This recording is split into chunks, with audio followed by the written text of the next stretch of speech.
ఆడవాళ్ళు శ్రావణ మాసంలో నోములు ఏమైనా చేసుకోవాలంటే మొగుడుతో పని లేదు, లేకపోవడమే మంచిది, సుఖంగా చేసుకుంటారు. లక్షవత్తులను అయితే వితంతువులో చేస్తారు ప్రత్యేకంగా. అసలు అందరూ చేసుకోవచ్చు, వితంతువులు కూడా చేసుకోవచ్చు. ఏమి ఆడవాళ్ళు స్వయంగా మొగుడుతో సంబంధం లేకుండా ఆయన ఊళ్ళో లేకపోయినా సరే చేయగలిగిన నోములు, చేయవలసిన నోములు చాలా ఉన్నాయి, చేసుకోవచ్చు, ఏమీ ఇబ్బంది లేదు, హాయిగా స్వేచ్ఛ ఇచ్చారు.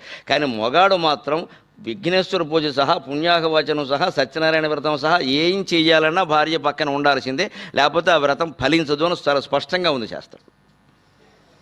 అందుకని యజ్ఞం కంటే కొడుకు మేలు, ఎందుకంటే కొడుకు యజ్ఞం చేస్తాడు కాబట్టి.